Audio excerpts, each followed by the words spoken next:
To Philly Sports Unfiltered. Guys, in today's video, we are talking some Sixers Summer League. Summer League is officially starting, and it is a very important time of the year for the Philadelphia 76ers. All of the best teams in the NBA, they are growing and signing young talent. They're drafting players in the second round. They're signing on undrafted players, and they are becoming good quality role players for their team. And this is what we need with the Philadelphia 76ers. We are in two summer leagues this year. We are in Utah and in the Vegas Summer League. I'm going to go ahead and show you guys what is our full Summer League roster, and then I'm going to go over the 5 players that you need to watch this year for the Sixers Summer League, because we're hoping to see some of these players take a big step and be a real part of the Philadelphia 76ers roster for this year. Okay, so that is the full roster. Now, let's narrow in on the 5 players I think all of you guys should be watching closely during these Summer League matchups. And the first player that I want to touch on is Paul Reed. All of you guys know Paul Reed. We saw him kind of come in there and fill in that backup center position for Joel Embiid in the playoffs. And everything we know about Paul Reed is he's high motor, he's tenacious on defense, he can play above the rim, he can get out in transition. We love the effort, we love the drive.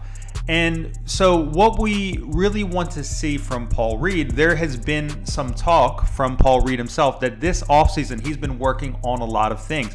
He's made some huge improvements in his vertical leap. He's already added 6 inches to his vertical leap in this offseason, and he's looking to add at least another 6 inches to that. So we want to see so far in Summer League with his improved vertical, how is this improving his game? Is it leading him to being a better rebounder, a better shot blocker? Let's take a look and let's watch that closely.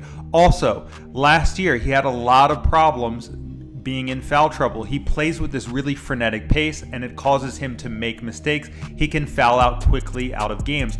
He has also been working on this mental aspect of his game. Let's see if that translates into the Summer League. And then finally, Paul Reed has been working a lot in the summer on his ball handling. So let's see how that helps with him going to the hole and getting out even more so in transition. I think Paul Reed is going to have a big year. I'm really excited for him. I'm very, very bullish on his progress. And I think that he's going to be a regular on the Sixers this year. I think he's going to get a significant amount of run. I'm really looking forward to seeing him play. Now, the next player that we really want to look out for is our first round pick last year, which is Jaden Springer. Now, the word out on Jaden Springer, he was the youngest player in the draft last year, wasn't really ready. He came into the G League last year and he was kind of struggling to find his way, struggling with his jump shot. So what we need to see from Jaden Springer in this Summer League is, can he shoot consistently? Okay, that's something that we did not see from him last year in the G League, and that alone is going to prevent him from getting time in the NBA. So can he shoot consistently, and can he compete on offense consistently to a level where we would feel comfortable having him in the game? Now, from everything that coaches have been saying, from things that we've seen, he's been quite serviceable on defense, and they would like to see Jaden Springer become an elite lockdown defender of opposing teams' guard. We have to see him be able to do this in Summer League. If he cannot lock down guards, okay, in Summer League, then he's probably not ready to do so in the NBA. So this is what we need to see from Jaden Springer. Can he shoot consistently? Can he score consistently? And is he a problem on defense? All right, so that's Jaden Springer. Next is a player that I'm really, really intrigued to watch this summer. He's definitely, I think, one of the players where I think if he puts it all together, he has a very, very high ceiling, and this is Charles Bassey. Charles Bassey is a big boy, big body, only 21 years old. I think he's either 6'10 or 6'11. Really high motor, much like Paul Reed. He's a tenacious defender. And he is an incredible rebounder and an incredible shot blocker. Just really big, long body.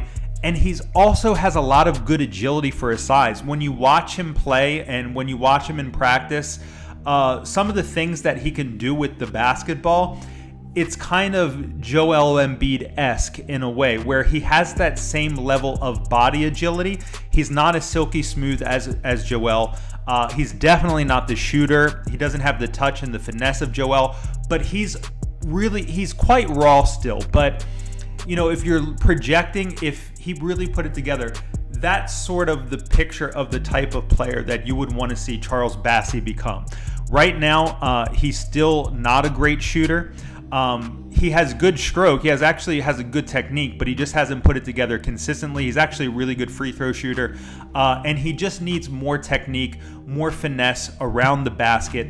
So I'm really interested to see how Charles Bassey puts things together this summer. I want to see what he's been working on, because I do think in the future, another 1 or 2 years down the line, he could actually be a pretty special player for the Philadelphia 76ers. The next player I want you guys to look out for is a recent signing. Sixers went ahead and recently signed Trevelin Queen. And maybe you're wondering, if you haven't seen my previous videos, who's Trevelin Queen? Well, Trevelin Queen is the reigning G League MVP. He's a little bit older. He's 25 years old, but there's some really exciting things about this guy. Number one, he averaged 25 points last year. He's a great scorer, really knows how to play in mid-range, knows how to go to the basket. He's really tough, really tenacious. But one of the things that I think is his best skill is he is incredible at generating turnovers. He averages over 3.2 steals per game. He just has a real knack at getting the ball away from the opponents. But for things he has to improve on, he's just a streaky shooter. He's quite inconsistent, and his numbers from three just have not been that impressive. So if he can become a more consistent shooter, improve from three, this is a player that might get a little bit of run next year, and if not this coming year, maybe the following offseason. But I really like it. Signing somebody that has been a high performer in the G League. Hey, let's take our shot. Let's see what he have this summer. And finally, the last player that I want you guys to keep an eye on is Isaiah Joe. Now, we all know Isaiah Joe was brought to the Sixers because we thought he had potential to be a flamethrower, to be a dead-eye, high-volume three-point shooter. He has a beautiful stroke, has a beautiful release. He nearly doesn't miss from the line in terms of free throws, but he just hasn't been able to hit shots since he's come to the Sixers when it really counts, when it matters. He hasn't been consistent, and I just haven't seen the will to improve from Isaiah Joe. I haven't seen that much improvement since he's come to the team. So what I want to see from him this summer is, can he hit shots when it matters? Can he play consistently? Can he play with confidence? And does he show the desire to improve? Do we see he's made some adjustments to his games, even if it's mental adjustments? So guys, those are my 5 players to watch in this NBA Summer League. We have Paul Reed, okay? Jaden Springer, Charles Bassey, Trevelin Queen, Isaiah Joe. So what I want to know from you guys right now is, what player are you looking forward to watching the most in this year's Summer League? Which of these 5 players do you think will end up playing the most significant role on the Sixers this season? If I have to vote for one of those 5 players, I'm going to say that Paul Reed is going to have the most significant role on the Philadelphia 76ers this year. We saw great things from him out of the playoffs, and I think he's going to have a pretty significant role on this year's team. I'm very, very bullish on Paul Reed. In terms of another player where I just feel good about his future, I would say Charles Bassey. I'm very bullish on where Charles Bassey can be in the future. I don't know if this is going to be the year that he's really going to break out. He's a little bit younger than Paul Reed, but I'm also very interested in seeing how Charles Bassey develops this year. But what say you guys? Who are you really interested in watching? Who do you think that is going to be a good performer for the Philadelphia 76ers this season? Let me know in the comment section below. It's all I have for today's video. Guys, if you enjoyed the video, please consider subscribing to the channel, giving me a thumbs up down below. And until the next one, guys, go Sixers. Peace.